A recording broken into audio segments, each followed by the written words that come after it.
For decades, when we talked about air superiority, it really just meant physical dominance, right? Faster jets, stealthier profiles, missiles that could go the distance. Well, welcome to this explainer. Today, we're taking a hard look at a tense strategic reality that is fundamentally rewriting the rulebook of modern warfare. By 2026, that old paradigm, it's completely shifted. Modern air power is no longer just about the cutting-edge hardware physically flying in the sky.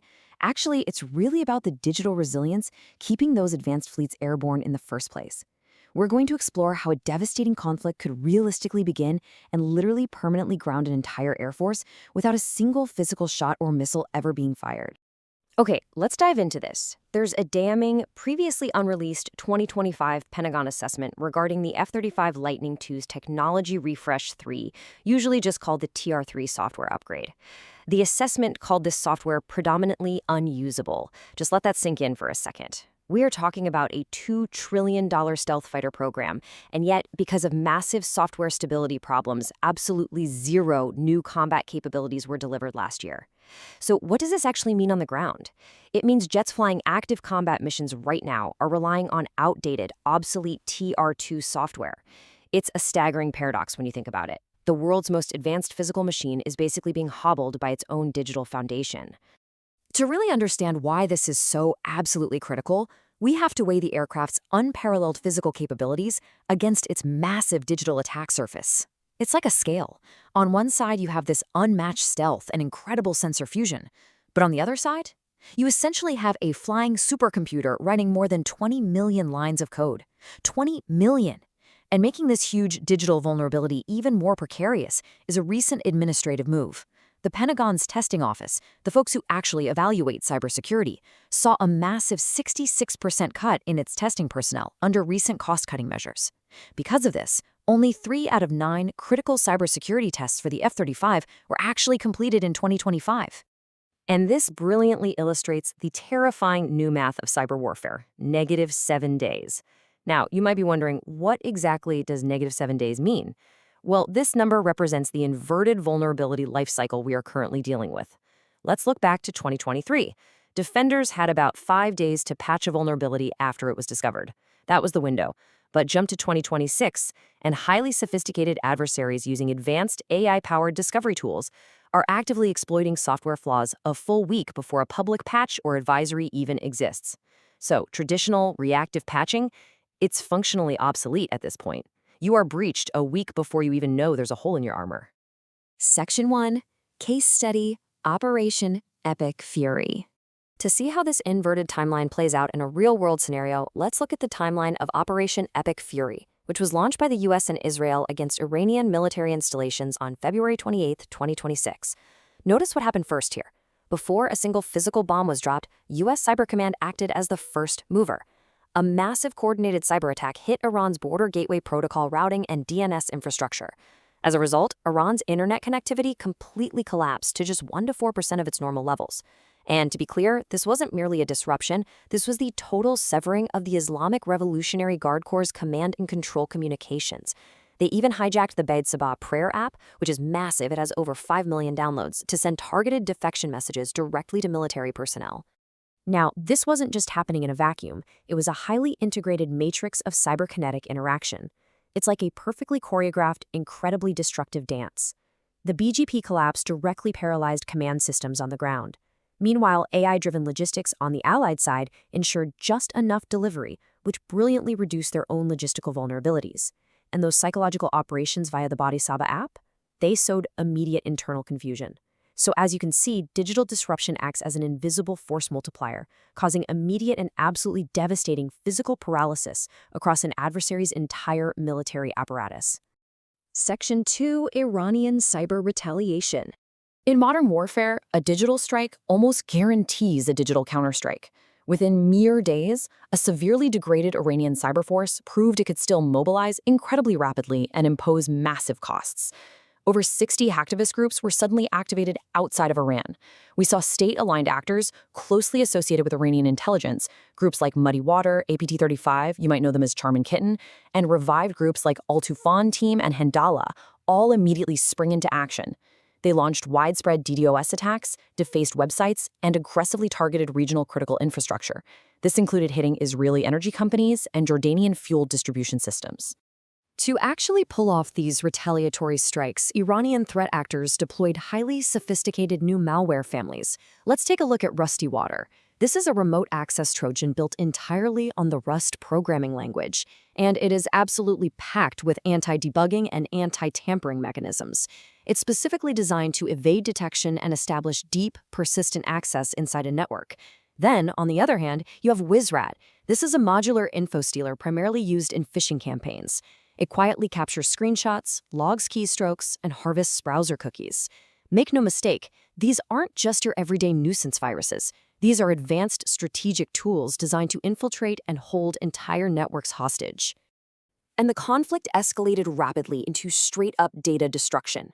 Shortly after the initial clashes, a terrifying new variant of destructive wiper malware, Shamoon 4.0, was deployed directly against Saudi infrastructure.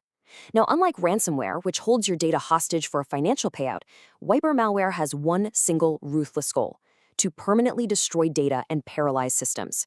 It doesn't want your money, it just wants to burn the house down. It is a purely destructive, non-kinetic form of retaliation. Let's move to and see how this builds into Section 3, the infrastructure Achilles heel. Because here's the thing, you don't actually need to hack a stealth fighter to keep it from flying. You really just have to target the incredibly fragile terrestrial ground systems that support it. Defense experts often refer to this realistic worst-case scenario as death by 1,000 digital cuts. It's essentially an operational paralysis achieved in 3 distinct steps. Step 1, compromise logistics networks like Odin. Step 2, jam GNSS and satellite navigation signals so the aircraft literally cannot navigate. Step 3, attack the industrial control systems and power grids of the airbase itself. The jets might be in pristine condition, perfectly healthy, but with no fuel, no spare parts, and no secure navigation, the entire fleet is effectively grounded without a single shot ever being fired.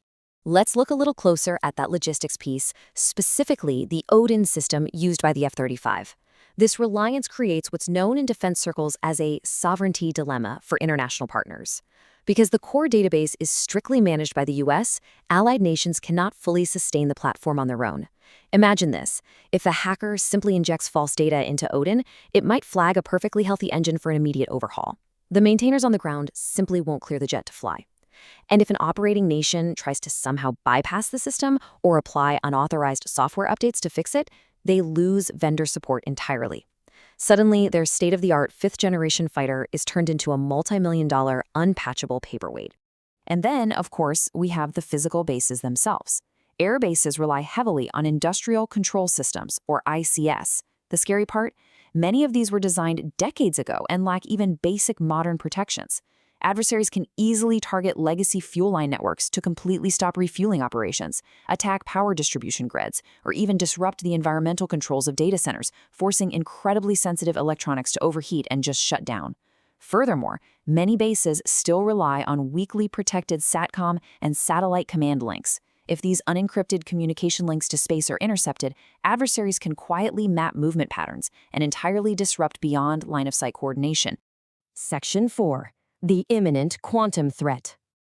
Zooming out from today's terrestrial vulnerabilities, we really have to look at the future horizon. Enter the CRQC, a cryptographically relevant quantum computer. Basically, this is a quantum system powerful enough to completely break present-day asymmetric cryptography. It's the ultimate lockpick. Once adversaries can exploit quantum science at this scale, the mathematical algorithms currently protecting our classified intelligence, drone video feeds, and command and control networks will be rendered completely useless overnight. An adversary equipped with a CRQC could intercept and effortlessly decrypt classified information transmitted over space and terrestrial networks, or seamlessly install unpredictable, hidden malware directly into weapon systems. So, the crucial point is exactly what Department of Defense Chief Information Officer Kirsten Davies states plainly. This impending quantum capability poses an existential threat to the DoD's operations, and she hits the nail right on the head. From the deployment of strategic nuclear weapons down to coordinated maneuvers with our allies, the sheer unprecedented scale of the quantum computing threat means that if these networks aren't massively upgraded soon, the US faces a total unrecoverable loss of information dominance. Section 5. Forging digital resilience. With negative 7-day exploit windows, wildly vulnerable legacy ground systems, and these impending quantum threats looming, militaries are rapidly trying to harden their defenses through a strict 3-step approach. First step, implementing a zero-trust architecture. This means absolutely no user, device, or application is trusted automatically, even if they are supposedly already inside the secure network. Everything is microsegmented. Second, enforcing strict identity governance to tightly control privileges and limit insider or supply chain threats. And third, deploying cutting-edge solutions like NXP quantum-safe encryption to protect Ethernet and IP traffic. This ensures that even if adversaries are scraping and intercepting our data today, they won't be able to decrypt it with the quantum computers of tomorrow. Which brings us to the ultimate question we really have to ask ourselves as we look at the future of warfare. Will our digital resilience, our rapid software updates, and our new zero-trust architectures catch up in time? Or are we inevitably heading toward a day where a catastrophic cyber attack permanently grounds our most advanced fleets, completely crippling our air superiority without a single shot ever being fired? It is an incredibly fragile balance, and the race to secure the digital skies is, without a doubt, the most critical arms race of our time. Thank you so much for joining me for this explainer. Keep questioning, keep learning, and I'll see you next time.